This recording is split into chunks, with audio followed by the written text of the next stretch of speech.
배교가 그 다음에 주님의 재림과 성도의 휴거전이나 일들로서 배교가 있다고 앞에 말씀드렸죠. 데살로니가후서 2장 3절에 먼저 배도하는 일이 있다고 말씀드렸어요. 배도 같은 경우도 이제 종교 개혁이 일어났어요. 그러니까 배도는 종교 개혁기 때 되니까 다 배도였어요. 그렇죠?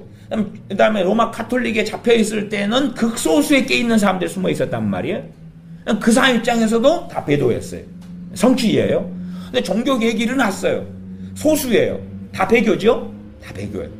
그 다음에 종교 개혁을 통해서 점점점 종교 개혁 말씀으로 돌아가고 오직 믿음으로 은혜로 그리고 만인 제스장주의로 말씀으로 돌아오는 사람들이 점점점 많아졌어요. 존 낙스를 통한 스코틀랜드 종교 개혁도 일어나고 네덜란드 화란의 종교 개혁도 일어나고 스위스 제네바의 종교 개혁도 일어나고 청교도를 통한 개혁도 일어나고 점점 많아져요. 그러니까 배도하는 일보다는 소위 부흥으로 갔단 말이에요. 그렇죠? 부흥으로 갔어요. 그러니까 아닌가 아직 아니구나. 그치요? 아직 아니구나. 조나단 에드워드를 통한 대각성운동이 일어나고 찰스 피니를 통한 부흥이 일어나고 무디를 통한 부흥이 영국에 일어나고 스펄전을 통한 또한 존 웨슬리를 통한 부흥이 일어나고 그러니까 아니구나. 그렇지요? 와 부흥이다. 왜? 배교하는 먼저 배도하는 일이 있다. 이 배도는 전 세계적인 배도를 이야기하는 거예요. 개인적인 배도가 아니죠. 개인적인 배도야 아무 때나 다 있는 거예요. 그냥 전 세계적인 배도. 그런 부분에서 부흥운동이 일어날 때는 주님 아직 오실 것이 아니구나. 몇 개는 좀 맞는 것 같은데 그러나 다른 것하고는 다르구나. 그치요? 그렇게 생각할 수 있어요. 그러니까 부흥의 때가 되면 아직 주님이 재림하시는 게 아니에요. 부흥의 때가 되면 부흥이 끝나야 되죠. 한반도로 이야기하면 우리 한민족 입장에서 이야기하면 일제시대에 또 일제시대 1910년 한일합방 전에 1906년 원산대붕 1907년 평양대붕이었어요. 대붕이 왔어요. 그렇죠? 한반도에 부흥이 왔어요. 그러니까 아직은 아니죠. 그렇죠? 아직은 아니에요. 근데 이 부흥의 불길이 점점점 급속도로 약해지는 거예요. 약해지고 이제 어디로 터닝해버리죠? 신사참배로. 신사참배 터닝하니까 그리고 1938년에 장로교 총회에서 신사참배를 가결한단 말이에요. 집단배교를 해버리는 거예요. 한국교회 전반적으로 주의종들이. 그러니까 그때는 뭘로 볼 수 있는 거예요? 이거 지금 전 세계 동향은 몰라도 그냥 한민족 상황만 볼 때는 이게 전체적인 배교잖아. 그렇게 볼 수 있을 거 아니에요. 그러나 미국 같은 데는 또 안 그랬어요. 상당히 또 막 회개도 일어나고 막 치유도 신유도 일어나고 그걸 반대하고 왔다 갔다 했어요. 전 세계 상황이 왔다 갔다 해요. 왔다 갔다. 그래서 전 세계적인 배도하는 일이 지금 진척 중이에요. 진척 중이에요. 그러면 이 전 세계적인 배도가 어떤 모양으로 이루어질 거냐? 가장 우리가 근사치로 생각해 볼 수 있는 것은 에큐메니카를 통한 WCC를 통한 종교통합이에요. 종교통합이에요. 아니면 최소한 완전한 종교통합까지는 안 가더라도 이제 정통적인 교회들까지도 동성애를 다 인정하고 찬성하게 되고 그리고 다른 종교를 통한 구원이 있다고 최소한 종교 지도자들이 다 모여가지고 동의한다 그 말이. 동의하는 거예요. 소수 이제 핍박을 통해서 아니야. 예수님만이 구원이야. 아니야. 예수님을 몰라도 구원받아. 빌리 그레함이나 과거에 조윤기 목사님이 저기 어디죠? 그러니까 불교 대학교 대학원에 가가지고 불교는 불교 나름의 구원이 있고 막 그러고 WCC 반대하다 갑자기 그냥 방송에서 WCC는 옳은 거고 바른 거다. 김삼환 목사가 WCC 총회만 개최하면 대한민국 통일될 것이다.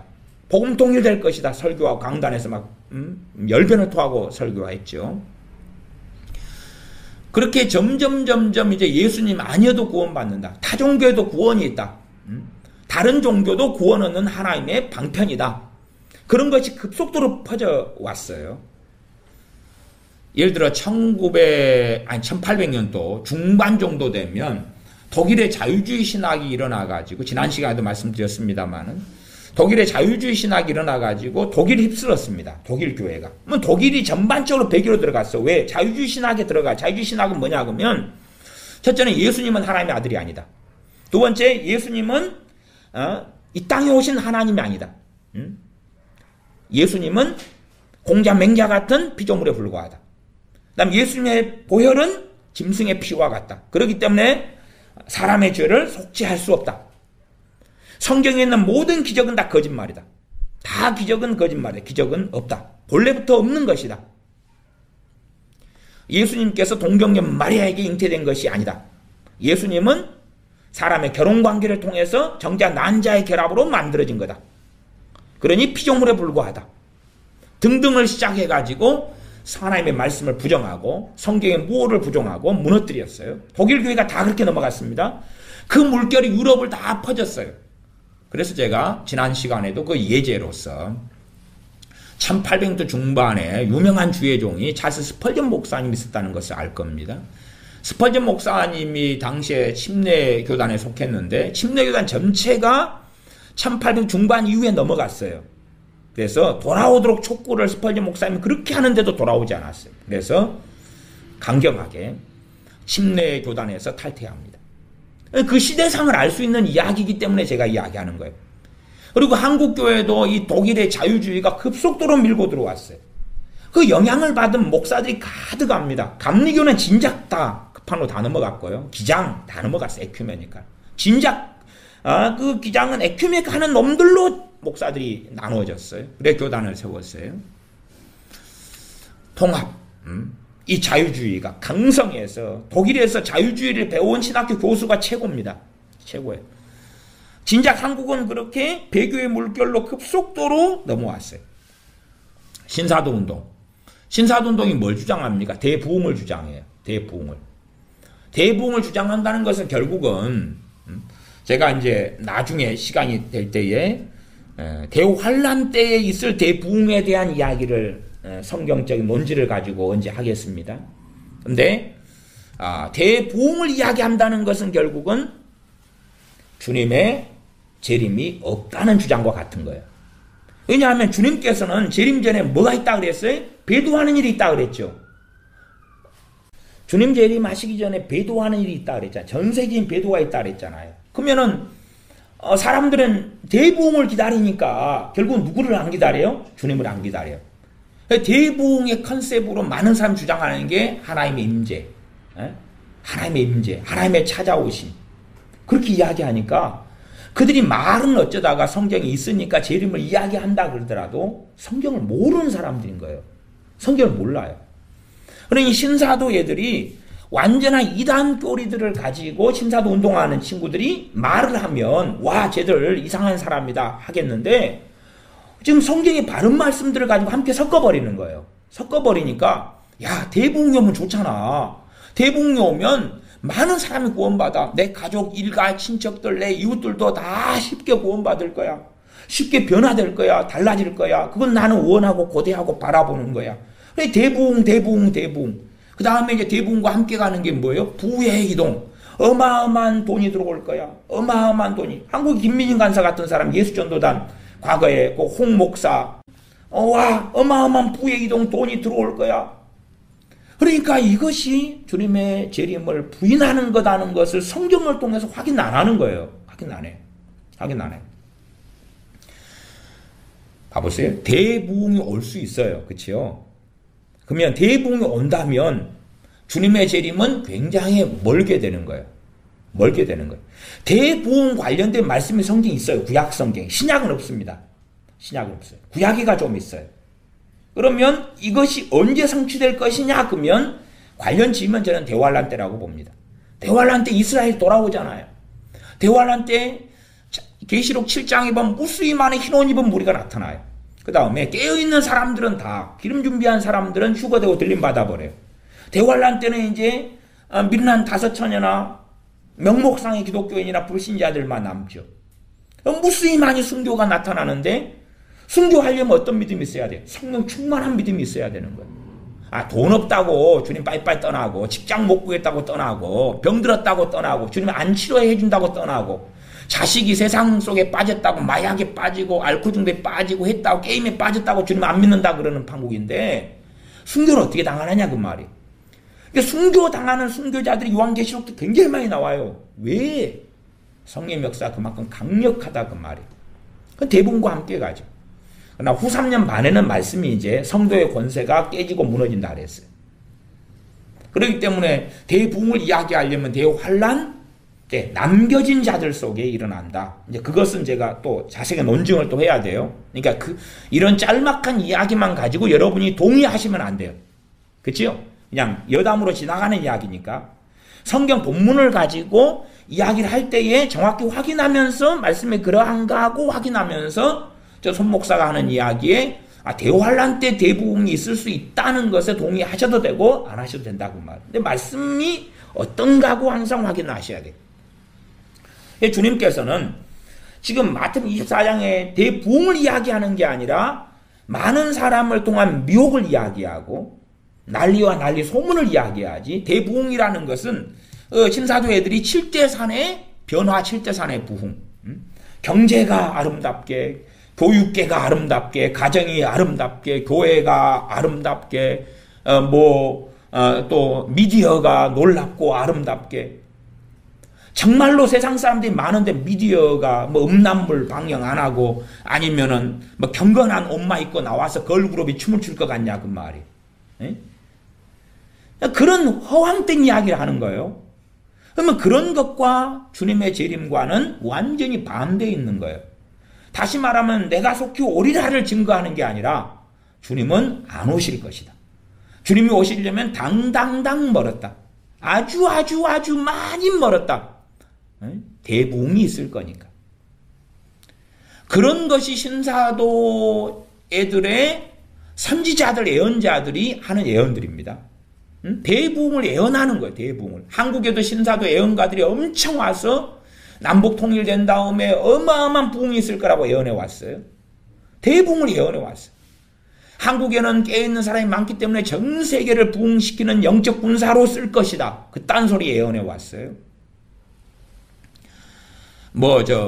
큰 믿음 교회, 지금은 사랑하는 교회로 바뀌었습니다만은, 이번에 8.15 집회 때 연사도 하고 변 목사님이 그랬더라고요. 공산주의와 싸우는 것은 저는 참 감사하게 생각합니다. 그러나 그 양반이나 교회나 박근혜 전 대통령 탄핵 사태 일어날 때는 다 침묵했습니다. 자기 따르는 수만 명을 다 침묵시켰습니다. 그래서 저는 변 목사는 원죄가 있다. 아담의 원죄 이전에.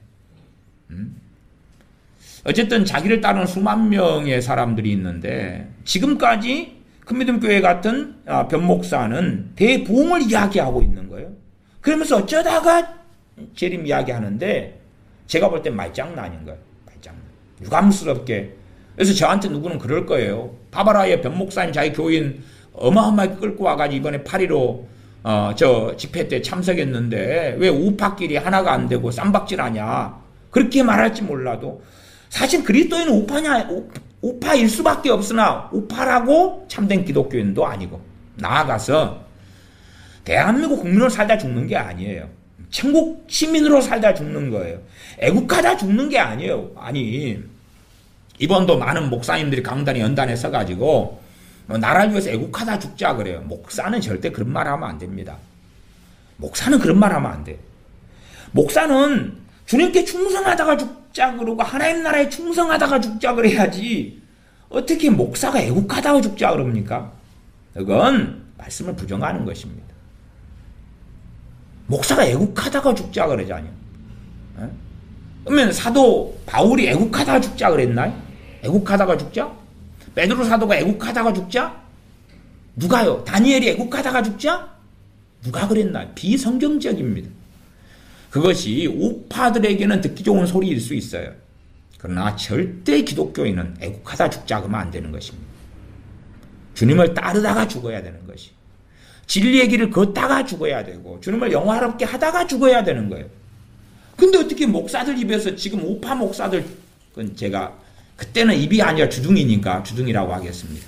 우파 목사들 주둥이에서 어떻게 애국하다가 죽자라는 그따위 망언이 튀어나오느냐 그 말. 목사라는 하나님의 종의 직함을 달고 그건 안 되는 것입니다. 그건 또 다른 미혹 속에 들어가는 거예요. 대부흥이 아니라 대환란 전에 뭐가 있습니까? 난리와 난리 소문이 있다고 말이에요. 그 다음에 대환란이 오는 거예요. 주님의 재림하시기 전에 배교가 있지 대부흥이 있는 게 아니에요. 배교가 있지 대부흥이 있는 게 아니에요. 주님이 직접 하신 말씀이에요. 직접 하신 말씀. 그래서 데살로니가 교인들 같은 경우는 이제 헛된 소문, 헛된 이야기들에 좀 넘어가가지고 야 주의 날 대환란이 지금 찾아온 게 아닌가 그럴 때에 사도 바울이 데살로니가 후서를 써가지고 주의 날 대환란이 오기 전에 먼저는 배도하는 일이 있고 두 번째는 저 멸망의 아들 적그리스도가 출현한다. 그리고 설명해 준 거예요. 그러지 야 주님 이 땅에 오시기 전에 재림하시기 전에 대부흥이 있다 그렇게 가르친 게 아니란 말이에요. 그런 것을 정확하게 기억하고 확인을 성경을 통해서 하셔야 된다고 말이에요. 그러니까 성경에 없는 것을 또한 심지어 재림과 관련되면 그와 관련된 성경에 말씀이 있잖아요. 말씀 있잖아. 그런데 그것을 다 뛰어넘어 가지고 하면 안 된다 그 말이에요. 충분히 이제 요한계시록 대환란 때의 대부흥과 연결시킬 수 있는 부분이 몇 부분이 있어요. 몇 부분이. 그러니까 대부흥과 연결시켜서 해석할 여지가 있는 게 있다고 말이에요. 정확하게 가리키는 건 아니에요. 해석에 개연성 있는 부분이 있다고 말이에요. 나중에 기회가 되면 그런 부분은 또 제가 이야기한다 그 말이에요. 그러나 해석이 개연성이 있는 거지 정확하게 그렇다고 말할 수는 없는 거예요. 제가 최소한 논리를 가지고 순교자들이 성령 충만하지 않고 과연 순교가 가능하겠는가? 또한 말씀을 통하여서 주님의 재림과 성도의 휴거는 함께 일어난다. 그것은 계속하여 명확하게 제가 강조를 할 것이고요. 그래서 미혹하는 일이 있고 그 다음에 데살로니가 후서 2장 3절에 따르면 먼저 배도하는 일이 있고 그렇지 대부흥이 일어나는 게 아니단 말이에요. 그러면 이 배교와 함께하는 게 오히려 대부흥을 이야기하는 이 신사도 애들이다 그 말이에요. 이들이 바로 신사도 운동이 일어난 것이 배교의 증거 중에 하나예요. 그래서 지금 신사도 하는 다수가 뭐 하고 있습니까? 로마 카톨릭과 일치를 지금 하고 있습니다. 그 명확한 증거가 2006년, 7년에 나타나가지고 제가 2007년에 신사도 관련돼서 신사도 배기도와 관련돼서 여러 차례의 설교를 했습니다. 신사도 운동도 피터 와그너를 중심으로 해가지고 지금 신사도의 시대이기 때문에 모든 지구상의 교회는 우리의 통치와 우리의 지도를 받아야 된다. 그게 신사도 운동의 핵심입니다. 그리고 우리 사도인 우리들의 선지자인 우리들의 지배와 통치를 안 받는 교회와 교인들은 종교형에 잡힌 자들이다. 이게 신사도 운동의 베이스라고 제가 말씀드렸습니다. 신사도 운동의 영향을 받고 대부흥을 주장하고 책들을 보는데도 그 기본을 파악하지 못하는 사람이 많은 거예요. 똥이 된장인지 몰라요. 그냥 똥이 된장인지 몰라. 왜? 자기한테는 대부흥이 나타나면 너무 좋을 거예요. 우리도 그잖아요. 우리가 평양대부흥의 시대에 있었다거나 무디 부흥의 때에 또 찰스 휘필드의 부흥의 때에 존 웨슬리의 부흥의 때에 조나단 에드워드의 부흥의 때에 있었으면 얼마나 좋았겠어요. 우리도. 그치요? 그러나 기억하셔야 됩니다. 푸세식입니다. 푸세식이. 물을 틀면 뜨거운 물이 바로 안 나옵니다. 더운 여름에 에어컨 없습니다. 추운 겨울에 난방 없습니다. 온돌에 불 떼야 되고 산에 가서 나무 해야 됩니다. 어쨌든 간에 그래도 영적으로는 그 대부흥의 때에 있었으면 얼마나 좋을까라고 고대하는 것은 생각하는 것은 할 수 있다 그 말이에요. 할 수 있다. 그러나 성경은 대부흥이 아니라 주님 재림하시기 전에 지금 명확한 것으로 지금 이스라엘이 세워졌고 유대인들이 귀환했고 그 다음에 또 다른 말씀으로 다니엘 12장 4절을 지난번도 말씀드렸습니다. 다니엘 12장 4절을 제가 읽어보겠습니다. 다니엘 12장 4절 다니엘아 마지막 때까지 이 말을 간수하고 이 글을 봉함하라. 많은 사람이 빨리 왕래하며 지식이 더하리라. 많은 사람이 빨리 왕래하며 지식이 더하리라. 다니엘아 마지막 때까지. 마지막 때죠? 이 말을 간수하고 이 글을 봉함하라. 근데 마지막 때가 되면 무슨 일이 벌어지냐? 다니엘 12장 4절에 많은 사람이 빨리 왕래하며 지식이 더하리라. 그러니까 자 보세요. 그 나이트 형제가 비행기 언제 만들었죠? 1907년인가요? 뭐 어쨌든 뭐 1900년 초에 만들었어요. 그러니까 비행기가 그거 속도 빠른가요, 늦은가요? 늦지요. 말 타고 가는 게 빠를 수 있죠. 근데 시작인 거예요, 시작. 그래가지고 세계대전이 일어나니까 비행기, 그 세계대전을 통해 비행기 기술이 엄청 발달합니다. 세계대전이 아니었으면 비행기가 그렇게 안 빠릅니다. 어마어마하게 발달해요. 그 다음에 이제 지금 얼마나 빠릅니까? 제트기 얼마나 빠릅니까? 뿅뿅 날아다녀요, 뿅뿅. 우주선 기술 발달하고, 우주선 사람 타고 또 나라도 가죠. 달나라도 가고, 화성도 탐사하고. 그러니까 빨리 왕래하기가 최소한은 지금 1900년 또 들어오니까 본격화되는 거예요. 기차가 만들어지죠? 기차가. 철도 레일이 그 전에 이제 뭐 1800년 또나 미국에서 뭐 철도가 속도가 느리잖아요. 점점점 빨라지잖아요. 점점. 지금 KTX가 300 몇 킬로, 40킬로인가?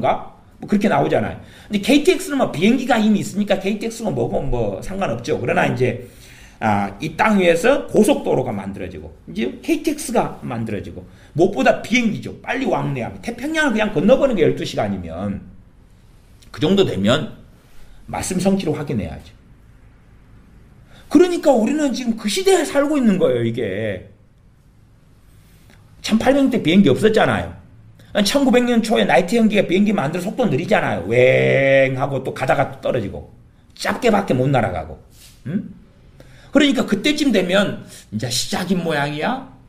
또 1800년 마지막에 시오니즘이 일어나서 유대인이 조금 몇 명 돌아올까 말까 돌아오자 막 말하기 시작하니까 이제 좀 조짐이 보이네. 비행기 만들어지니까 조짐이 좀 보이네. 그랬단 말이에요. 말하자면 종교개혁 시대에 다니엘서 말씀으로 많은 사람이 빨리 왕래하며 그러면은 뭐야 이거? 빨리 왕래하며 어떻게 빨리 가는 거야 이거? 달리기를 좀 더 배워야 되나? 그럴 거 아니에요. 이 말씀을 보면 아직은 아닌가벼. 그러나 그럼에도 주님의 재림을 사모하고 살아야 돼. 나 최소한은 저 교황을 보니까 저 그리스도인가벼. 로마 가톨릭 이제 배교를 보니까 저건 맞아. 그러나 많은 사람이 빨리 왕래하면 그래. 이건 아직 아닌데. 근데 그때는 이제 마차가 만들어지죠. 마차길이 좀 만들어지고 그거인갑다 그런 거죠. 좀 합리화되죠. 점점 빨라진 거니까. 마차길. 좀 빨라졌는데. 그러나 그것과 지금을 볼 때에 지금보다 더 빨라지긴 어려워요. 이제 끝이지요. 이제 끝이에요. 비행기를 통해서 쉥쉥쉥. 고속도로도 소위 말하면 뭐 독일의 아우토반 몇백 킬로 달릴 수 있으나 그러나 일반적으로는 그 성능을 가진 차들은 있으나 사고 위험성 때문에 제한을 하죠. 제한을 하는 거예요. 요즘의 자동차는요 일정한 속도 이상을 하면은 그러면 자동차가 더 빨리 못 나가게 그 프로그램도 만들어져 있습니다. 그러니까 제한을 하는 거예요. 더 빨리 갈 수 있으나 안전 때문에 자동차 속도도 제한이 돼요. 다니엘아 마지막 때까지 이 말을 간수하고 이 글을 봉함하라. 많은 사람이 빨리 왕래하며 지금 이루어졌잖아요. 그 다음에 지식이 더하리라. 그럼 빨리 왕래하는 것도 그것입니다. 또 빨리 왕래하는 것 안에 포함시킬 수 있는 것이 전보예요. 전보. 띡띡띡띡 해가지고 옛날에 전보 받았잖아요. 쫙 멀리. 제 아버지 어릴 때 82년에인가 돌아가셨을 때도 전보 받았습니다. 부산에서 전보가 왔어요. 아버지 돌아가셨다고. 제가 전보를 받았거든요. 그때는 전보. 그 다음에 버스를 타고 가고. 그때도 좀 빨라졌어요. 전보가 있어요. 지금 뭐가 만들어졌어요? 핸드폰. 전화기가 있고. 전화기가 있지만 다 연결은 안 됐죠. 그치요? 라인을 따라서 연결해야 되니까. 그래서 과거에는 전화기가 어느 한 집에 부잣집 한 집에만 있으면, 이장집에 하나 있으면 이제 자기의 아들이 전화해요. 저기 유학가 있는 아들이. 그래서 그러면 이제 잘 부르라 그러잖아요. 그럼 달려가가지고 아들한테 전화 왔다고 막 하거나 아니면 이장이 말씀드립니다. 누구 아들이 전화했기 때문에 빨리 와서 전화 받으세요. 이제 그 정도도 굉장히 빨라졌죠. 지금 뭡니까? 핸드폰 아닙니까? 핸드폰이죠. 그러니까 빨리 왕래하며가 몸도 그렇지만은 말도 그렇죠. 말도. 말. 얼마나 놀라운 시대입니까? 제가 1990년대 그래도 뭐 안산 애들은 안 살았겠지만은 그때 안 태어난 애들도 있었을 테니까. 근데 삐삐 나오고 그 다음에 이제 전화기가 무전기 같은 큰 게 나오기 시작했어요. 핸드폰 무전기 같이 큰 거. 그 다음에 2000년대 넘어가니까 본격적인 핸드폰의 시대로 들어갔어요. 뭐 그걸 보면 다니엘 12장 4절을 볼 때 정말로 주님 오실 때 다 됐구나. 알아야 된다고 말이에요. 지식이 더하리라. 인터넷 시대를 우리가 봤어요. 제가 1980년 후반에 대학을 들어가가지고 그때 컴퓨터를 배웠어요. 대학교 1학년 때부터 컴퓨터를 배웠어요. 뭐 포트란, 코볼 막 이렇게. 그러나 컴퓨터도 있었어요. 근데 그 컴퓨터라는 것이 인터넷이 없었잖아요. 그냥 프로그램 몇 개 가지고 뭐 하는 거예요, 그냥. 그러다가 1995년 이쪽 저쪽 그때쯤 되니까 이제 인터넷이 이제 터지기 시작한 거예요. 그러나 그 인터넷도 천리안, 나우누리, 하이텔 이런 겁니다. 대한민국이 지금 인터넷으로 최강의 나라입니다. 가장 속도가 빨라요, 인터넷이. 대한민국이. 근데 1990년 후반 들어가니까 이제 인터넷이 상용화되기 시작해요. 그것도 어떤 걸 통해서요? 전화선을 통해서. 전화선을 통한 인터넷 상용화예요. 그렇게 가다가 이제 2000년 넘어가니까 무선으로 터닝하기 시작하는 거예요. 터닝하기 시작해요. 인터넷을 통하여서 아무 때나 정보를 접할 수 있는 거예요.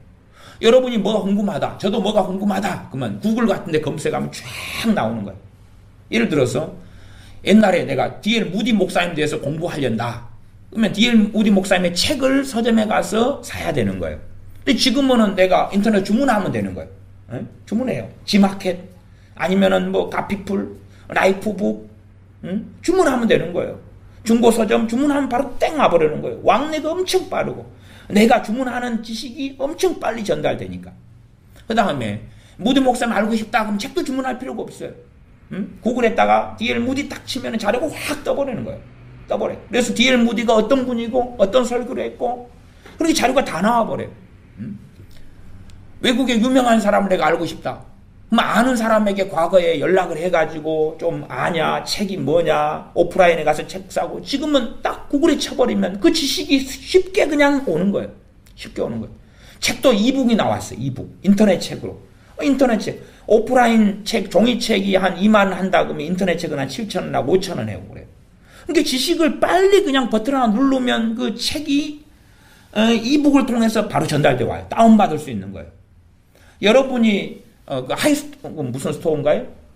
뭐 있잖아요. 그 핸드폰에 앱 다운받는 플레이 스토어 뭐 이런 것 통해서도 앱을 다운받는 것도 그 앱 안에 어마어마한 정보들이 있잖아요. 제가 헬라어 성경을 2개를 다운받았습니다. 그러니까 제가 앱을 통해서 돈을 결제를 해가지고 돈을 주고 사가지고 헬라어 성경을 제가 핸드폰에 가지고 있어요. 그러니까 내가 심심하면 필요할 때 되면 헬라어 성경에 접촉해요. 또 사전도 앱을 통해서 돈 주고 사가지고 다운받아가지고 바로 쓸 수가 있는 오프라인で쓸 수가 있는 거예요. 그러니까 지식이 얼마나 급속도로 더하게 되느냐 그 말이에요. 그러면 그런 시대가 인터넷을 통하여 2000년대는 또 1990년 중반부터는 일어나기 시작했으면 어떻게 해야 되는 거예요? 우리는 이 성취되는 시대를 살고 있는 거잖아요. 근데 무관심한 거예요. 무관심한 거예요. 주님의 재림을 사모하 기다리지 않는 거예요. 지금 시대가 되었는데, 지금 시대가 되었는데, 정말 놀라운 거죠. 마태복음 24장이니까 24장 후반으로 가겠습니다. 24장 37절부터 44절입니다. 37절부터 44절인데, 자, 주님의 재림 전에 무슨 일이 있냐? 그러면, 앞에가 난리와 난리 소문이 있다 그랬죠. 난리와 난리 소문이 있다는 말씀은 앞에 24장 6절에서 다루었고, 그 다음 난리와 난리 소문인데 희한하게 하나가 연결된 게 있습니다. 희한하기보다는 핵심적인 건데, 평안하다, 안전하다 할 그때에 주님이 재림하신다는 사실이에요. 평안하다, 안전하다 할 그때. 그래서 제가 먼저는 이 마태복음 24장 37절에 보면 노아의 때와 같이 인자의 임함도 그러하리라. 홍수전에 노아가 방주에 들어가던 날까지 사람들이 먹고 마시고 장가들고 시집가고 있으면서, 이게 대환란의 끝에 주님이 재림하시는 게 아니다 그 말이에요. 사람은 환란 후 재림설을 이야기하는 사람도 있는데 말씀하고 안 맞잖아요. 주님은 언제 재림하시는 거예요? 노아의 때처럼 재림하시는 거예요. 노아의 때처럼 재림하시는 거예요. 노아의 때에는 뭐였느냐? 사람들이 먹고 마시고 장가들고 시집갔다 그 말이에요. 평안할 때 그러는 거예요. 평안할 때 그렇다는 말씀은 정확하게는 데살로니가전서 5장 3절에가 있습니다. 데살로니가전서 5장 3절을 제가 읽어드리면, 저희가 평안하다 안전하다 할 그때에 잉태된 여자에게 해상 고통이 이름과 같이 멸망이 호련히 저희에게 이르리니 결단코 피하지 못하리라. 그 멸망은 대환란이죠.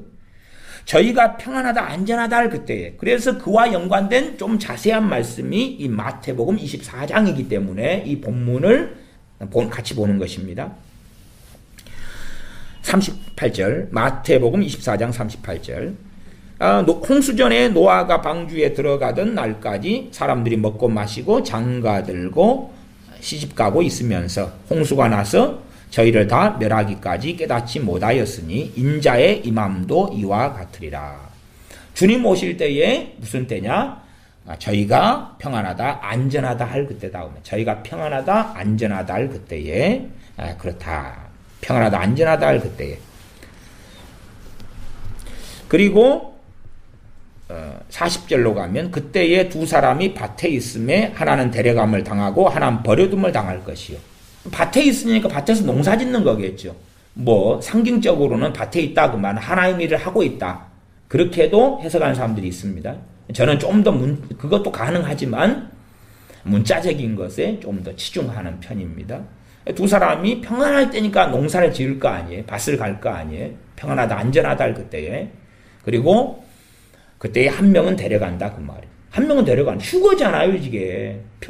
평안하고 안전할 때에 노아의 때처럼 사람들이 먹고 마시고 장가들고 시집갈 때에 한 명을 데려가잖아요. 주님의 재림과 함께 인자의 임함이 나왔고 휴거잖아요. 이게 나중에 또 이 본문을 가지고 반복해서 많이 제가 이야기할 거예요. 주님의 재림과 휴거가 명확하게 말씀이 나와 있는데 휴거 이야기하면 이상하게 생각하면 그 사람이 이상한 거지.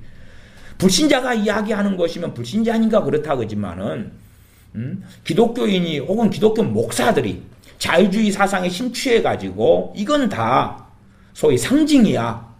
그러면 미친 사람들이죠. 666은 상징이야. 그럼 미친놈들인 거예요. 미친놈들. 썩어 빠진 놈들인 거예요. 666은 상징이야. 그러면은 그냥 나가 죽어야 되는 거예요. 기독교인 목사들은 나가 죽어야 되는 거예요. 전문 용어는 너무 과격해서 이야기하지 않겠습니다. 근데 저희 누가 아시는 분이 나가 뒤져라 이런 말도 전라도 사투리는 하시더라고요. 근데 그래서 두 사람이 41절에 매를 갈고 있으면 매는 맷돌입니다.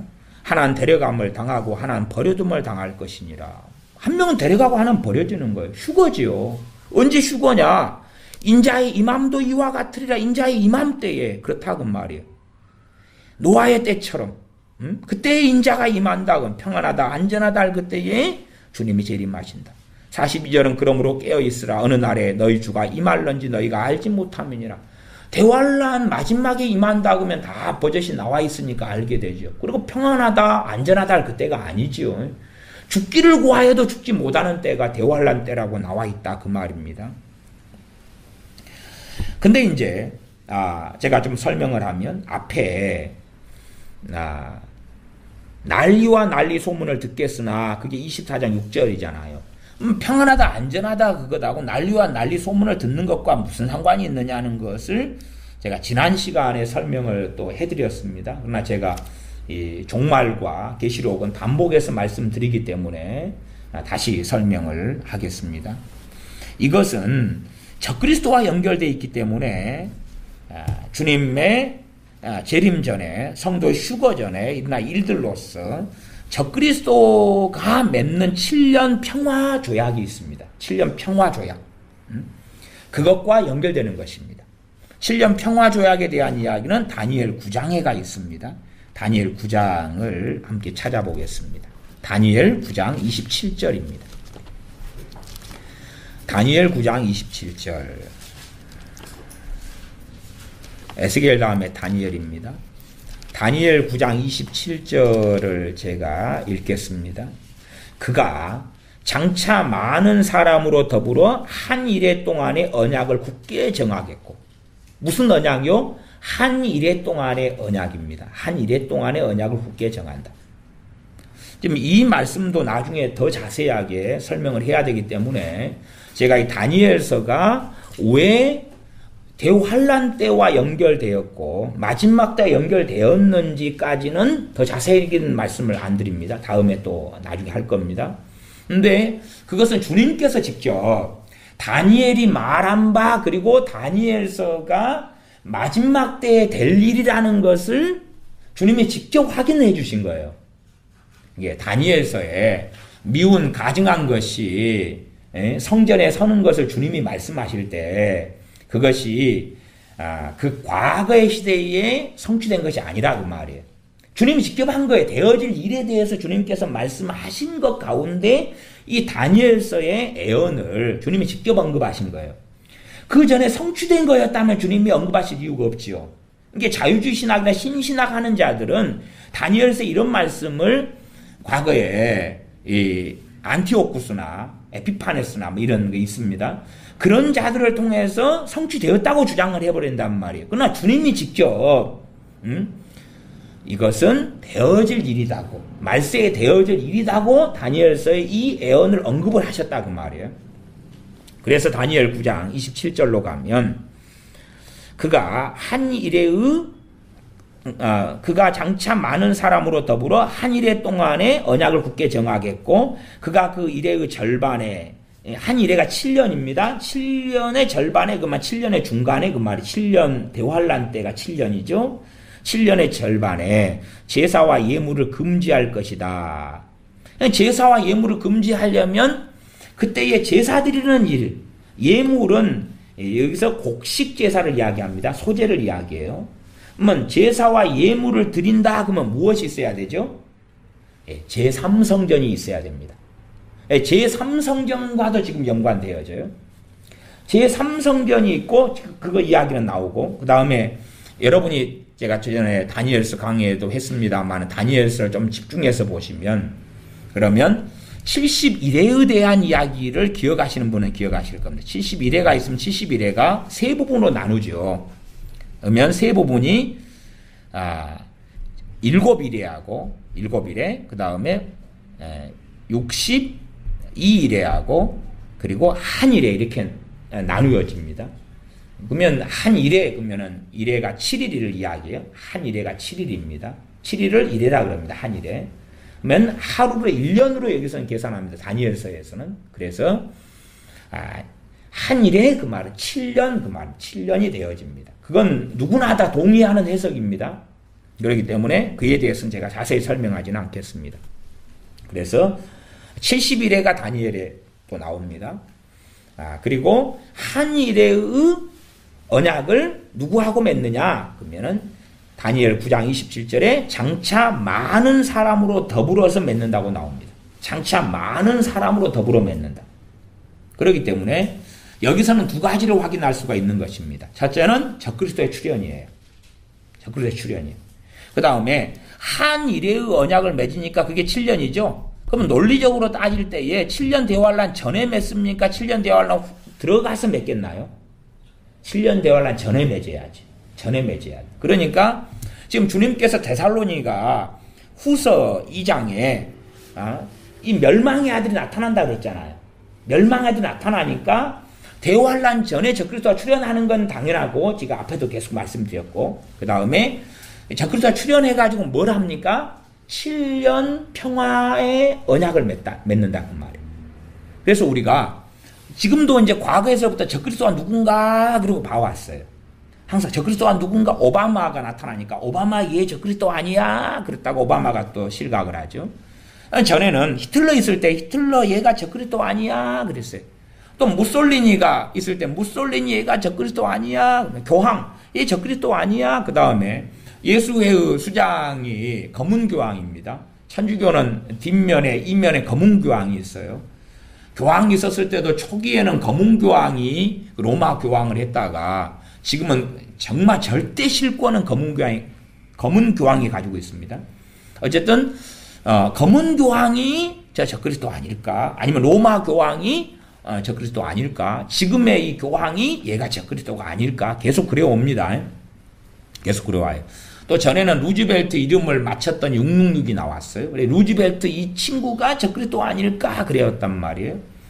그러니까 우리는 지금까지도 누가 적그리스도야? 그리고 주님의 재림과 휴거에 관심 있는 사람은 그걸 지켜보고 있는 거예요.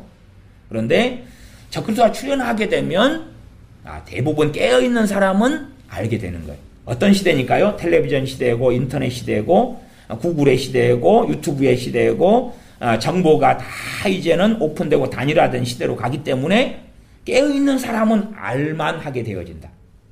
주님의 재림 전, 성도 휴거 전에.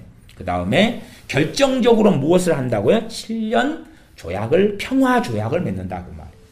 그러면 제가 논리적으로 연결시키면 난리와 난리 소문이 있을 때에 이 적그리스도가 세력을 확장하기에 가장 좋을 때예요. 적그리스도가. 그래서 7인 가운데 첫 번째인이 신말을 탄 자가 활을 가졌다. 그리고 이기고 이기려고 하더라. 이기고 이기려고 하더라 그럴 때에 신말 탄 자가 활을 가졌다는 이야기는 권력을 가졌다는 이야기도 되고 아니면 전쟁의 파워를 가졌다는 이야기도 되는 거예요. 전쟁의 파워. 강력한 나라의 대통령이기 쉽죠. 저 로마 교황은 군사력이 없잖아요. 지금으로는 어떤 사람은 활이 있고 화살이 없지 않느냐 그러지만 누가 전쟁하러 가면서 활만 가지고 가면 바보죠. 저는 그 활을 뭘로 해석하냐 그러면은 미사일 같은 핵무기 같은 그런 걸로 해석하고 이해합니다. 예, 원거리 무기예요. 원거리. 칼은 근거리 무기고 활은 원거리 무기예요. 당연히 활은 손에 들고 화살은 전통에다 꽂아놓기 때문에 활을 가지면 플러스 화살은 플러스로 가는 거예요. 그냥.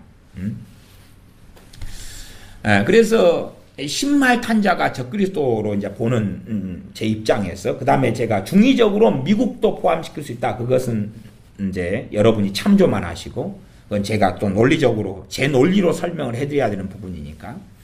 그러면 신말 탄자가 적그리스도예요. 적그리스도 출현했어요.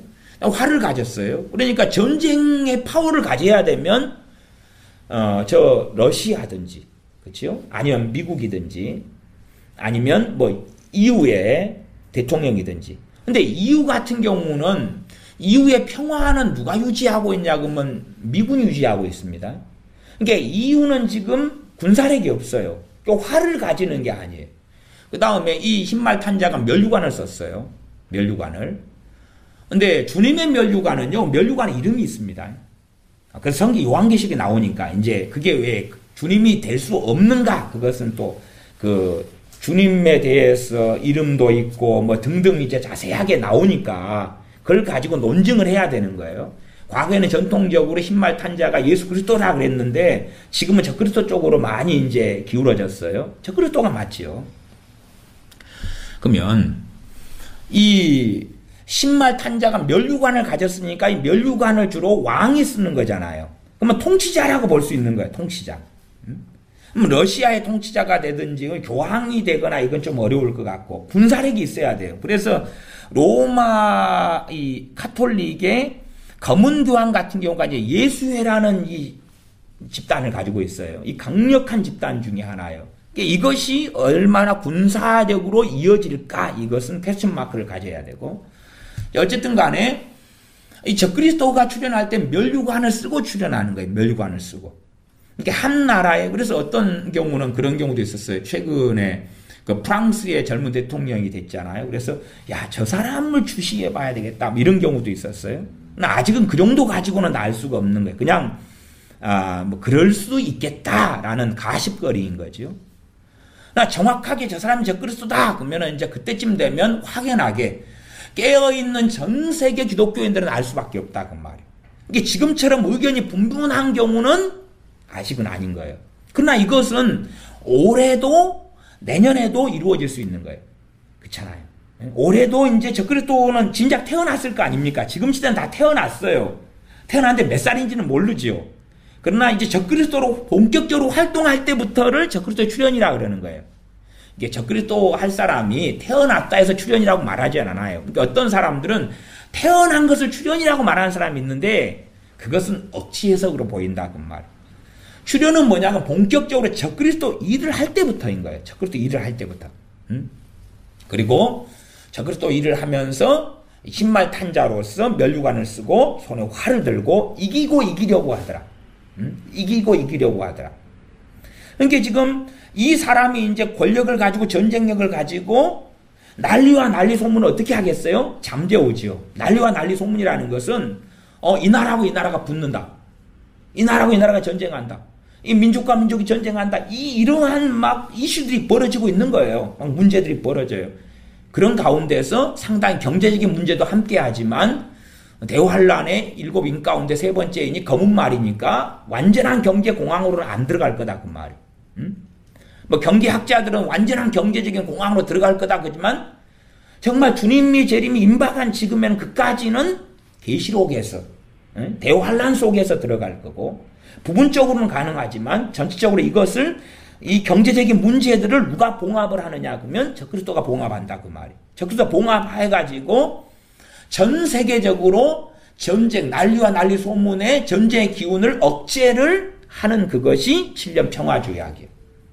그렇기 때문에 사람들의 대다수는 안전하다 평안하다고 말하고 노래 부르고 자 이제는 결혼하자. 이제는 장가들자. 이제는 집을 짓자. 이제는 먹고 마시자. 다시 그리 간다 그 말이에요.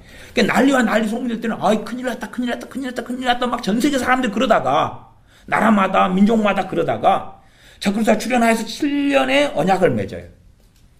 그렇기 때문에 상당히 대환란 전에 7년의 언약을 맺은 다음에 얼마의 시간이 될지는 몰라도 그냥 제 생각에 최소 몇 달은 평안하다 안전하다 그렇게 보내야 될 거라고 말이에요. 그러니까 7년 언약을 맺은 다음에 바로 주님의 재림과 휴거가 있느냐 그건 아니다. 그건 아니다. 왜? 난리와 난리 소문 다음에 평안하다 안전하다 그리고 7년 언약을 맺은 다음에 바로 휴거와 이제 재림과 휴거가 있다면 말씀에 있는 먹고 마시고 장가들고 씹가는 그 시간이 없잖아요. 난리와 난리 소문 속에서는 야 어디로 도망가지? 응? 어디서 도망가지? 어디서 먹고 살지? 야 결혼 안 돼 결혼 안 돼 이런 상황에 어떻게 결혼해? 뭐 그럴 수는 있겠죠. 죽도록 사랑하면 결혼할 수 있겠지만은 난리와 난리 소문 언제 전쟁이 벌어질지 모르는데 그때 먹방하러 갈 수는 없잖아요.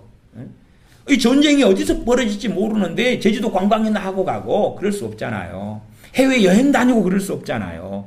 그러니까 그 시간이 주어지려면 난리와 난리 소문 다음에 제가 배치상 이 총 지금 한 12가지 되는 상황 속에서 사건의 나열과 배치를 한다면 뭐 정확하게는 한 13가지 정도 되는 것 같아요. 근데 뭐 나중에도 또 계속 말씀드릴 경우가 있으니까 그러면 사건의 배치를 한다 그러면 난리와 난리 소문 다음에 적그리스도가 그 전에 이제 난리와 난리 소문 전에 출현했겠죠. 그다음 난리와 난리 소문, 그다음 전쟁의 징조들이 나타나고 경제적 문제가 벌어지고 전 세계적으로 강력한 나라의 대통령 정도는 아마 되지 않을까 싶고 그래서 7년 평화의 조약을 많은 사람으로 더불어 맺는다. 그게 다니엘 9장의 말씀이었습니다. 그렇기 때문에 평화의 7년 조약을 평화의 조약을 맺은 다음에는 난리와 난리 소문이 이제 잠잠해지고 사라지고 대다수의 사람들은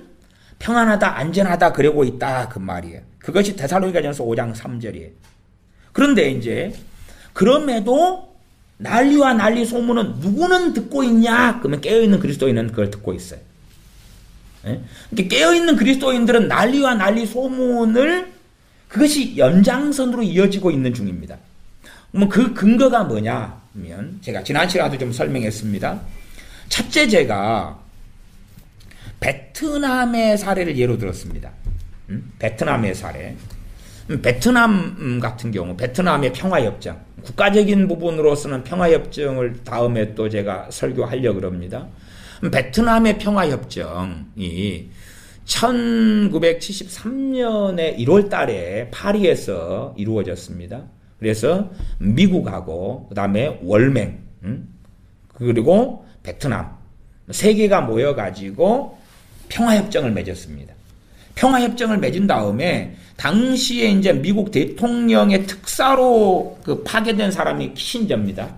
미국 대통령의 특별 보좌관 키신저가 가고, 그리고 월맹에서는 레드토라는 사람이 있어요. 레드토가 특사가 돼가지고 왔습니다. 그렇게 하고 월남하고 해서 이제 평화협정을 맺습니다. 그래서 그 결과로 이 키신저하고 레드토가 노벨 평화상 받습니다. 근데 이제 이 월맹 얘는 레드토는 그래도 양심이 있었던 것 같아요. 왜 양심이 있냐 그러면 그게 가짜 평화협정이었거든요. 왜 73년 1월에 평화협정 맺고 이 공산화가 베트남 공산화가 2년 뒤에 75년 4월 30일 날 공산화가 됩니다.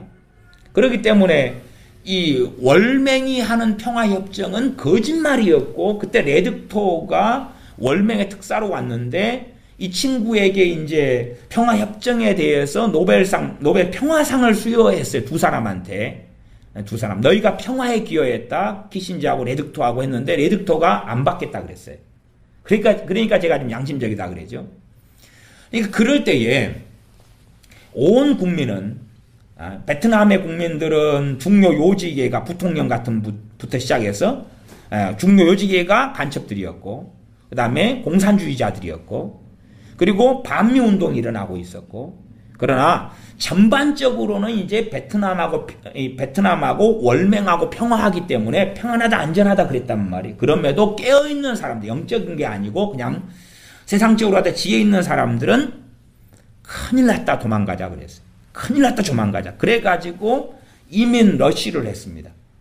그리고 75년 4월 30일 날 그때에 그 상당히 많은 사람들이 오히려 월맹을 환영하고 있을 때에 월맹은 쳐들어왔습니다. 소위 말하면 베트남에서는 반전 시위를 하고 있어요. 전쟁 반대. 평화 시위를 하고 있어요. 평화하자. 월맹하고 평화하자 그럴 때 월맹은 쳐들어와 버렸단 말이에요. 그리고 공산화가 되고 수백만 명이 보이트 피플 된 사람들, 그 다음에 숙청된 사람들, 강제 노동 교화소에 들어가서 처형된 사람들 합쳐 수백만입니다. 수백만 명의 사람들로 집산하면 보이트 피플, 그 다음에 강제 수용소에서 노동 교화소에서 죽임당하고 처형되고 총살되고 숙청당하고 그게 수백만이에요. 그러니까 깨어있는 사람들, 영적은 아니지만 깨어있는 사람들은 평화하다 안전하다고 대다수가 노래 부를 때 안 그렇다고 알고 있었다고 말이에요.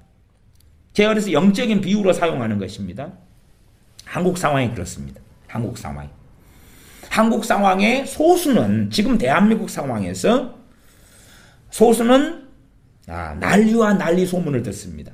난리와 난리 소문. 지금 미국이 어떻게 전쟁 준비하는지, 중국이 어떻게 준비하는지, 혹시 전쟁의 사태의 준비로서 러시아가 어떻게 준비했는지, 그 다음에 북한이 지금 다시 핵무기를 만들고 있고 무기를 준비하고 있는지, 다연장 로켓포를 더 만들고 있고 무기를 점점 비축하고 있는지를 그 난리와 난리 소문을 일부의 대한민국의 소수는 그걸 보고 있고, 그 다음에 제2의 한국전쟁이 일어날 가능성도 상당히 많이 보고 있고, 아니면 공산화될 수 있다.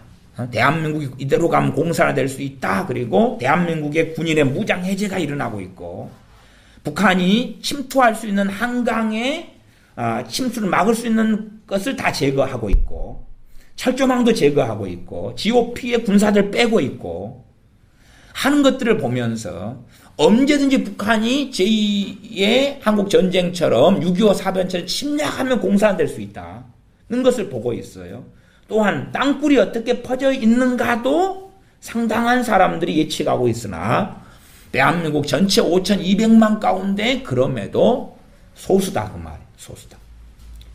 그러니까 그냥 제 알량한 생각으로는 한 대한민국 국민 외에 한 1,000만 정도는 큰일 났다. 큰일 났다. 난리와 난리 소문을 들어요. 그러나 4천만 이상은 평안하고 안전하다. 평안하고 안전하다. 그렇다고 말이에요.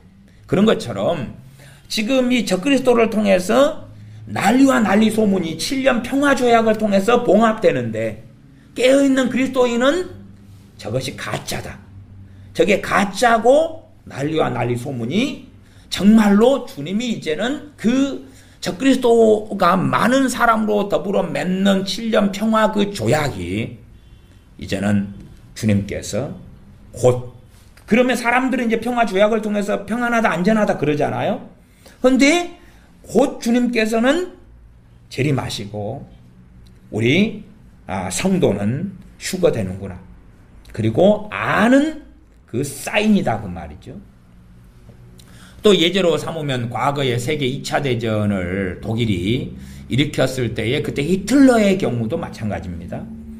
당시에 히틀러가 권력을 그 전에 이제 총리를 했어요. 총리를 하다가 총통으로 권력을 잡은 것이 1934년인가 그런데 그리고 이제 권력을 잡아가지고 독일이 경제적으로 폭망한 것을 살려냅니다. 히틀러 상당히 똑똑한 인물입니다. 이 사람 내란을 일으켰던가 그래가지고 그 전에 통통되기 전에는 감옥에 6개월간 갇히는데 그때 책 써가지고 또 독일 사람들의 마음을 자기에게 향하게 만듭니다. 굉장히 또 똑똑하고 굉장히 그 마귀적인 사람입니다.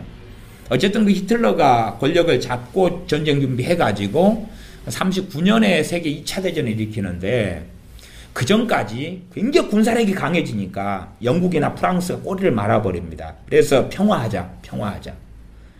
전쟁의 기운들을 알만한 사람은 아는데 그 사람들이 소수였습니다. 그러니까 독일 히틀러는 전쟁을 준비해와요. 세계 대전을 준비해오는데 그걸 소수는 알았어요. 그리고 히틀러는 계속하여 평화를 계속 언론을 통해 어필합니다. 그리고 그때에 독일에서 올림픽을 열지요. 올림픽을 통해서 평화를 이야기합니다. 히틀러가 평화를 이야기하고 연설해요. 사람들은 평화에 도취됩니다. 유럽 사람들이. 영국도 그렇고 프랑스도 그렇고 평화 조약을 맺지요. 오 좋아. 평화구나. 그런데 바로 세계 2차 대전을 일으킵니다. 그런데 그때에 소수는 알고 있었어요. 그 전에 난리와 난리 소문을 들어요. 그러니까 영국이 아이고 전쟁상에 지금 독일보다 약해져 버렸거든요. 그러니까 지금 평화하자. 프랑스가 평화하자 그랬어요. 난리와 난리 소문을 지금 히틀러와 평화협정을 통해 봉합을 합니다. 올림픽 등을 통해서도 하고 언론 플레이를 통해서도 하고 그래서 난리와 난리 소문의 때가 2차 대전 독일을 통한 전쟁의 기운이 지금 사라졌어 하고 다수가 생각하고 있었을 때에 소수는 그게 아니다. 저게 위장이다. 위장 평화 전술이다. 대한민국도 끊임없이 평화 조약을 맺자 그럽니다. 북한이. 또 대한민국 현 정부가 평화 조약을 맺으려고 그럽니다. 그것은 대한민국 공산화로 가는 길입니다. 평화 조약이 맺어진다면 제2의 한국전쟁이 아니라 대한민국은 공산화됩니다. 저는 그렇게 본다 그 말이에요. 어쨌든 북한이 사용하는 평화 조약은 위장전술이고 대한민국 적화 전략의 핵심입니다. 그것은 역사는 반복되는 거예요. 반복돼가지고 히틀러도 썼고 그 다음에 월맨도 썼고 그 다음에 지금 대한민국의 좌파도 쓰고 있고 북한 김정은이도 쓰고 있고 북한 죽은 김일성이도 김정일이도 썼던 것입니다. 그래서 적그리스도가 출현한 다음에 7년의 평화 조약을 맺은 다음에 얼마가 될지는 모르는데 다수의 사람들이 평화하다 안전하다 먹고 마시고 시집가고 장가들고 하는 기간이 있으나 그러나 무엇이라고 말해도 그게 길게 가지는 않을 거다 그 말이에요. 그러니까 몇 년씩 갈 이 자체가 없다. 몇 년 갈 이 자체가 없다. 그러나 그 얼마간의 시간을 주시는 이유는 그리스도인들에게 그걸 보면서 기름 준비하라고. 그걸 보면서 이제 주님의 재림과 성도의 휴거를 준비하라고 그 시간을 주신다는 겁니다. 그 다음 이야기는 조금 여담이니까 최대한 간략하게 제가 마무리 지어 가겠습니다.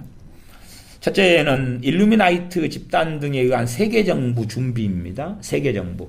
세계정부가 대환란 전에 준비될 거잖아요. 이게 준비는 지금 상당히 되고 있는 것을 많은 책들이 증거를 해요. 그것도 주님의 재림 전의 징조들입니다. 그러나 세계정부가 완전히 만들어져야지 재림하신다는 건 아니에요. 그건 성경에 없습니다. 그 다음에 성경 말씀에 의하면 많은 사람으로 더불어 이 언약을 맺어요. 평화의 언약이죠. 그러니까 그 전 세계의 권력을 적그리스도가 가지지 않았다는 걸 알 수가 있는 거예요. 그러면 세계정부가 출현하지 않았고 그 수장이 아니고, 그것은 요한계시록의 본문을 통해 확인하면 후 3년 반에 첫째 짐승과 둘째 짐승이 나올 때에 전 세계의 권력을 가진 것으로 성경에 나옵니다.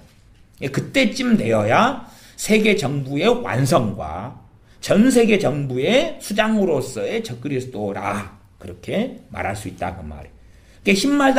힘말탄 자로서의 면류관을 쓰고 나타나는데, 그건 강력한 군사력을 가진 나라의 왕 같은 존재, 임금 같은, 대통령 같은 존재로 등장을 하지, 전 세계 정부의 수장으로 등장하는 것과는 약간의 거리가 있고, 전 세계 정부가 그럼에도 불구하고 만들어져 가는 이 과정들 자체가 주님의 재림 직전에 있는 일들이다. 그 다음에 이제 마지막으로는 제3성전입니다. 제3성전. 제3성전이 언제 만들어질 것이냐? 언제 만들? 그건 성경에는 없습니다. 그러니까 제가 유추하는 것입니다. 지금 첫째는 제3성전에 대한 이야기는 명백하게 구약이든 신약이든 나와 있습니다. 그래서 얼마 전에 읽었던 다니엘 9장 27절 같은 경우도 그 이레의 절반의 제사와 예물을 금지할 것이다. 그러니까 7년 대환란 그 중간에 이스라엘이 제3성전에서 하는 제사나 예물, 곡식 제사를 금지할 것이다. 그러면 이미 대환란 때는 무엇이 있어요? 제3성전이 있습니다. 있기 때문에 주님의 재림 전에 무슨 일이 있느냐 그러면 제3성전을 건축할 준비가 끝나게 됩니다. 제3성전이 건축할 준비. 지금 이스라엘은 제3성전을 건축할 모든 준비를 끝내놨습니다. 제3성전에 대한 다큐멘터리나 이런 것도 나왔잖아요. 제3성전이, 근데 제3성전을 지금 못 짓고 있어요. 못 짓고 있어요. 지어버리면 중동 전쟁으로 들어갑니다. 그러면 제가 예측할 때 언제 제3성전을 지을 거냐 그러면 저는 평화조약 뒤라고 생각합니다. 평화조약 뒤에. 대환란으로 들어가 버리면 제3성전 지을 타임이 좀 안 되지 않을까. 그치요? 그러니까 평화조약 뒤에. 지금 제사장들도 준비해 놨습니다. 에봇도 준비해 놨고 성전터도 지금 준비해 놨어요. 어디에 지을까도 정확히 준비해 놨어요. 그러나 지금 하면은 세계 3차 대전이죠. 충분히 그 가능성이 있습니다. 중동 아랍권과 이스라엘의 전쟁이 일어날 가능성이 있다 그 말. 그래서 제3성전에 대한 바람잡이는 계속한다. 그것 자체가 주님이 재림하기 직전에 벌어지는 일이다. 그래서 얼마나 주님의 재림과 성도의 휴거와 가까이 우리가 사는지를 기억을 하셔야 돼요. 정말로 가까이 산다. 정말로 아주 가까이 산다. 그렇게 멀지 않았다. 그렇게 멀지 않았다. 시간이 좀 지나갔지만은 제가 13번째까지를 하나 더 추가로 제가 말씀드리고 마무리를 짓겠습니다. 또 자세한 것은 나중에 설교들에서 또 이야기할 겁니다. 마태복음 24장을 보겠습니다. 마태복음 24장입니다.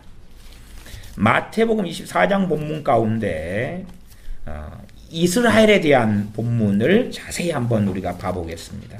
이것은 그냥 제가 유추해가지고 하는 해석이기 때문에 이 부분에 대해서는 참조만 하셨으면 좋겠습니다.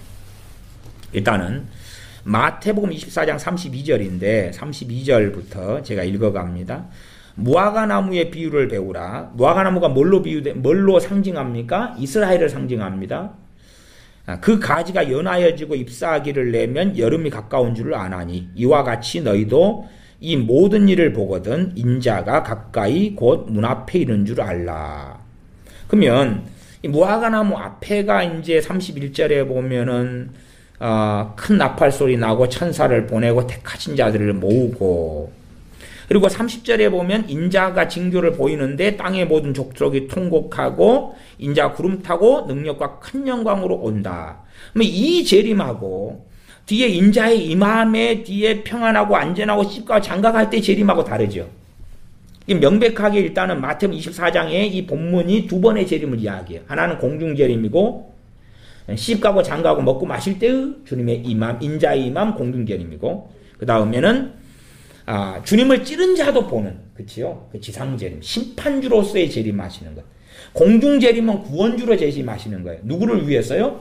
우리 그리스도인 깨어있는 기름 준비한 신자를 위한 재림이에요. 그리고 이 땅은 심판으로 들어갑니다. 대환란으로 들어가요.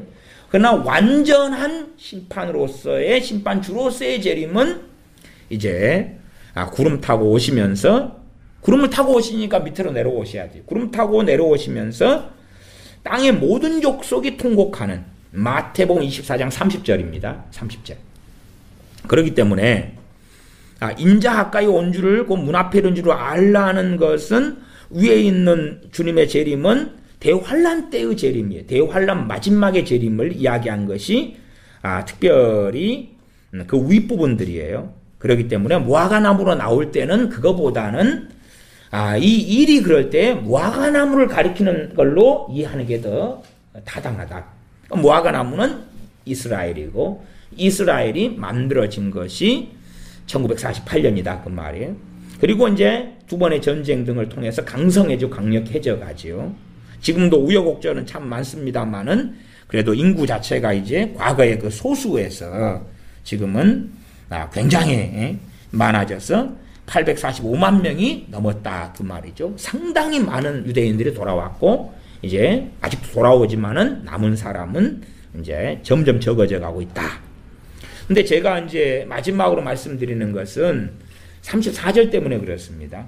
여러분이 참고만 하십시오. 34절에 보면 내가 진실로 너희에게 말하노니 이 세대가 지나가기 전에 이 일이 다 이루리라. 그러면 지금 주님 시대 때의 말씀을 받은 세대는 아니었단 말이에요. 그럼 어떤 세대입니까? 무화과나무, 이스라엘이 세워지는 1948년의 세대. 저는 그렇게 본다 그 말이에요. 그러면 그 세대 가운데 48년에 1948년 5월 14일에 선포가 되고 5월 15일에 나라가 시작됩니다. 1948년 5월 15일. 그러면 어쨌든 간에 그 세대 가운데 5월 15일 날 죽은 사람도 있었을 거 아니에요. 그렇죠? 임신 중에 죽은 경우도 있었고 태아 때 죽은 경우, 어릴 때 죽은 경우도 있었을 거 아니에요. 그러나 그 세대를 문자 그대로 이해한다면 그렇게도 볼 수 있는 거예요. 그때에 태어났던 사람들이 다 죽기 전에.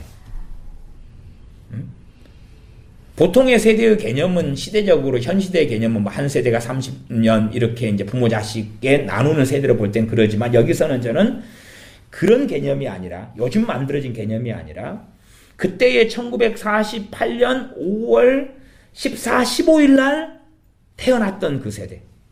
그때 살았던 그 세대. 그 세대가 다 죽기 전에. 대한민국 사람으로서 가장 오래 산 사람이 누굴까요? 최근에 빌리 그레암 이 목사님이 올해 2월 달인가 죽었습니다. 한 99살 죽었죠. 99살. 올해 99살. 근데 그 베니힌 같은 경우는 빌리 그레암 목사님 돌아가시면 대부흥이 일어난다 그랬어요. 근데 아직 안 일어나네요. 어쨌든 베니힌 이 양반도 미혹의 앞잡이 중에 하나입니다. 신사도 계통의 대부분도 그렇다는 것은 앞에서 제가 논리적으로 말씀을 드렸고요. 그러면은 이 양반이 99살까지 살다가 이제 올해 2월에 돌아가셨으니까 빌리 그레암이 그런 것처럼 한국에는 100 몇 살까지 사시다가 돌아가시죠. 110세가 넘은 분이 있었나요? 일본은 꽤 100세가 있다 그러던데 그러면은 그냥 한 100살이다 그럽시다. 100살이라고 가정하면 1948년 5월 15일에 태어나가지고 그래야지 가장 오래 산 사람 100살이다 그러면은 몇 년이 되겠어요? 그냥 이런 계산을 하는 것이 정말 그 때와 시기는 아무도 모르니까 이것은 정확한 시간을 이야기하는 게 아니니까 저를 누가 욕하지는 마십시오. 1948년에서 플러스 100을 하면 2048년이 되는 거예요. 2048년이. 그러면 최소한 2048년 안에는 끝나지 않을까. 또 성경적으로 하면 강건하면 70이요 80이다 그랬어요. 그러면은 주로 70에서 80까지를 잡을 수도 있다 그 말이에요. 성경적으로 하면 그게 좀 더 성경적이죠. 100살 시대에 이것은 보험 넣는 설계사들이 100세를 가정하고 보험 넣으라 그러는 거고, 성경적으로 하면 70, 80이 좀 더 맞아요. 그러면 맥시멈으로 80으로 봅시다. 1948년으로 80을 보면은 2028년이 나오는 거예요. 근데 성경은 그래도 감사하게 이 명확성을 쓰질 않아요. 말하자면 70이요 80이라 그러는 거예요. 70이 다 땡, 80이 다 땡이 아니라 70도 될 수 있고 71 될 수 있고 둘, 셋, 넷, 다섯, 여섯, 일곱, 여덟, 아홉, 80이 될 수도 있다 그런 걸 쓰는 거예요. 그러니까 성경적으로 하면 그 때와 시를 정확하게 단정지으면 안 된다 그 말이에요. 최소한. 그러나 이 세대라고 이야기할 때에 저는 이제 이 부분을 유추 해석을 하면, 참조만 하시라고 말이에요. 유추 해석을 하면 강건하면 70이요 80이라 그럴 때 80으로 잡으면 10년 남았어요. 10년 남았어요. 100세 시대로 잡으면 30년 남았어요. 그러니까 주님의 재림은 내가 속히 오리라 문 앞에 이르렀다. 주님은 문 앞에 이르렀다. 그래서 한 13가지를 가지고 제가 말씀을 드리는 것입니다. 그러므로 우리는 참으로 적그리스도가 언제 출현하는지 이제 그때다 그 말이에요. 종교개혁기 때도 그랬지만 그러나 그것은 몇 가지 말씀만 그게 좀 맞추는 것처럼 보였다 그 말이에요. 지금은 정말 많은 말씀이 징조로서 이루어지고 있는 시대다 그 말이에요. 아직은 전 세계 난리와 난리 소문 없습니다. 지금 그치요? 난리 소문은 없어요. 근데 전 세계적으로 지금 현재 미국도 그렇고 라틴 아메리카도 그렇고 좌파들이 득세를 하면서 난리를 준비하고 있는 중이에요. 준비하고 있어요. 베네수엘라 경제적으로 어려워지는 것이 브라질도 그렇고 아르헨티나도 그렇고 지금 상당히 많은 나라가, 중국도 지금 상당히 경제적인 공황이나 이 문제 속에 들어갑니다. 미국도 좀 어려우니까 무역 전쟁을 자꾸 일으키고 그렇습니다. 그러니까 난리와 난리 소문이 지금 준비되는 과정을 우리가 보고 있는 것이. 그러나 주님께서 오래 오시는 것처럼 그렇게 살아야 하지만 이 전체 과정을 볼 때는 그래도 한 몇 년에 걸쳐서 최소한은 이루어질 것들을 우리가 살펴보고 있다. 그렇게 저는 말씀을 드립니다. 기도하겠습니다. 아버지 하나님, 주님의 재림과 성도의 휴거 전에 일어날 일들을 우리가 살펴보았습니다. 어느 때가 되면 적그리스도가 출현하고 7년 언약을 맺고 그리고 제3성전이 지어지고 많은 사람이 나타나서 내가 그리스도라 하고 미혹하고 난리와 난리 소문이 일어나고 집단적인 배교가 일어나고 하는 것들을 보면서 주님께서 문 앞에 계신 것을 우리가 생각할 수밖에 없사온즉 더 깨어 있어서 세상에 함몰되거나 무엇을 먹을까 마실까 입을까 어디를 여행 갈까 무엇을 즐길까 하는 것 속에 있어서 잠자는 자로 주님을 잊어버린 자로 살지 않게 도와주시옵소서. 성령님을 충만히 보내어 주셔서 또한 우리로 하여금 성령 충만케 은혜를 주셔서 주님의 오심을 준비하고 예비하는 우리가 되게 하여 주시옵소서. 무엇보다 주의 말씀을 사모하고 사랑함으로 말씀에 붙잡혀서 사는 우리가 되게 하여 주시옵소서. 우리 주 예수님의 이름으로 기도하옵나이다. 아멘. 기도하겠습니다.